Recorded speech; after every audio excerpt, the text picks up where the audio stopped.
Hey, I'm Seth Andrews. I'm host of the weekly radio podcast, The Thinking Atheist. I'm a former Christian. I was a believer for 30 years. I was a Christian broadcaster for over 10 of those years before I finally walked away from my faith in 2007.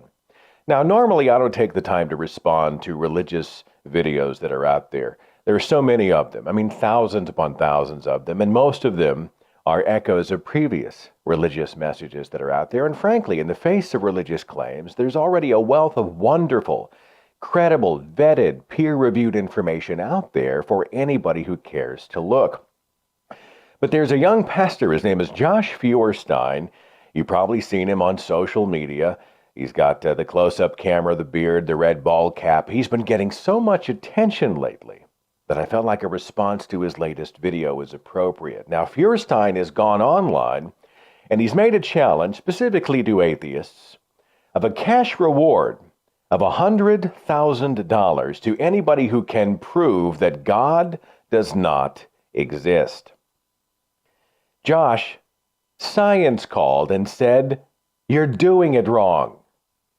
Scientists and non-scientists alike, with any cursory understanding of the burden of proof, know that you don't start with anything and everything that cannot be disproven. That's not how science works, Josh.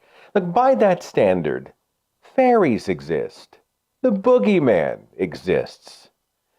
Plush, time-traveling teddy bears in outer space exist. Prove they don't exist. Look, if we're starting with anything and everything that cannot be disproven, then we are forced to give equal scientific credence to the theory that our universe is nothing but a giant snow globe that right now is perched on the mantelpiece of Father Christmas. Prove it doesn't exist, Josh, for $100,000. Now, come on, skeptics are not showing up in the court of public opinion and demanding that no God can exist. That's not what we're about. We're simply operating like a judge or a jury would in a court of law. We're entertaining a positive claim, which is what you're making, right, Josh? You're making a positive claim about a specific deity and holy book and faith. And we are saying, fine, show us the evidence. And if the burden of proof is not met, we have no choice but to dismiss the charges. That's all that's happening here. We atheists, we non-believers, are simply starting at the null position. And we're examining all claims brought to us, not just religious claims, any claims. And we're vetting those claims against the evidence to see if there's any merit to them. We're not angry at God. We don't want to become God. We're not on a mission to kill God. We're not going through a rebellious phase against God. It doesn't work like that. We just live in a world which is obviously governed by natural laws. And we see apologists and pastors like you come to us and make a supernatural claim. And we respond by saying, fine, provide credible, measurable, peer-reviewable, scientific evidence for your claim. Bring it. Show us the money. Or we have no choice but to dismiss the charges. Now, on the issue of morality, you brought this up in your most recent video, where you said outright that the only reason that an atheist would know that the horror of the Holocaust was wrong was because we borrowed your God's objective moral standard. I am so tired of apologist blowhards tossing out the Holocaust and the Hitler grenade in an attempt, subtly in your case, in an attempt to align atheists with the most vile and horrible elements of human history, right? And it's ludicrous to assert that a human being would not know that mass murder was wrong simply because they didn't have your invisible friend tapping them on the shoulder to tell them so. In fact, it is offensive to good, upstanding, moral people all across the planet. Now, you say morals come only from your God, not any God, but a specific God. You are a Christian. You're talking about the Christian God. Try this one on for size. I once asked Bible-believing Christians in a survey, kind of an informal survey, look, if God appeared to you the way he appeared to Abraham in the Old Testament, and he commanded you as an act of obedience to take your child out, drive a knife into their heart, and sacrifice them, would you do it? And the vast, vast, vast majority of responses I got back from Christians said absolutely not. No way would I ever lay a hand of harm to my own child.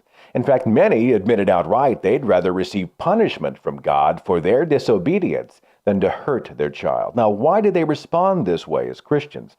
Well, they are obviously operating from an evolved moral system that naturally recoils at the idea of harming a child or killing another human being. It's a moral system that stands apart from your supposed good book and the deity which they claim is responsible, which you claim is responsible for the objective moral standard. By the way, they also prove that they're much more moral than God. They're hugely more moral than any being who would command a parent to kill their child for its own pleasure.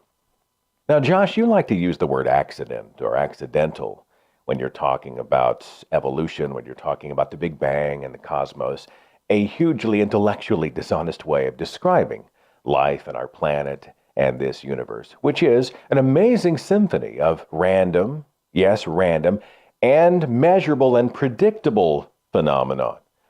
And honestly, if you insist that everything exists because your God created and fine-tuned it just for us, I've got some questions.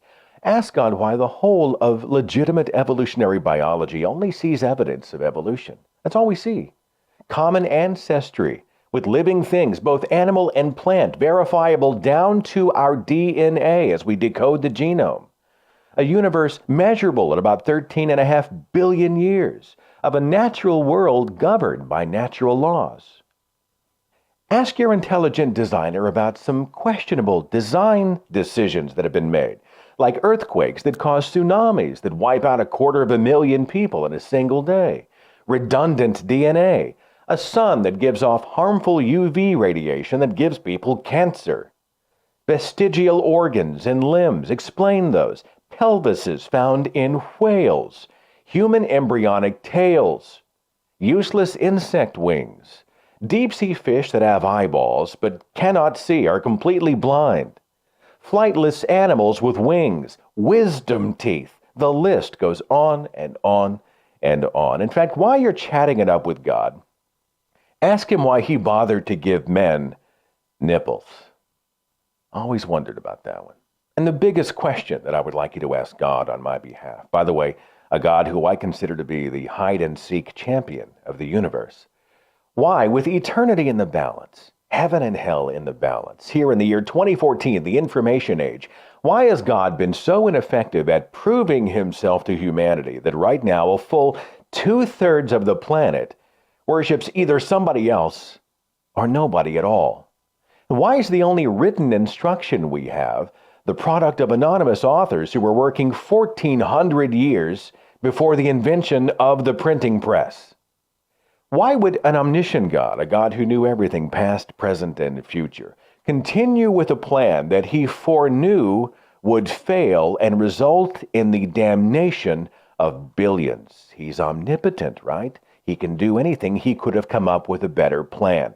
And finally, why is God, the most powerful being in the universe, relying on a YouTube pastor to set the rest of us straight?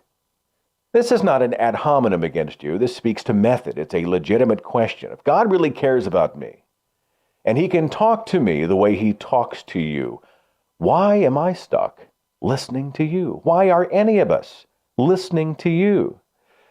Personally, I have my suspicions. I think you are a true blue Christian. I think you're a true believer. But I also think you're enjoying the attention, and you may be more interested in the notoriety than anything else these days. That's another reason I debated doing this response video and giving you even more attention. Those of us who are familiar with concepts like branding get it, right? The close-up camera, the beard, the bald cap. People instantly recognize your stuff, and they are talking about you. You have effectively moved out of obscurity and in some places become kind of a household name. And people are watching your videos by the millions. But it is important to keep this stuff in perspective, man. This is the internet, right? Cat videos have millions of views. Car crash videos have millions of views. Water skiing squirrels twerking has millions of views. Giggling babies elevator pranks. Freaking Justin Bieber has millions of views.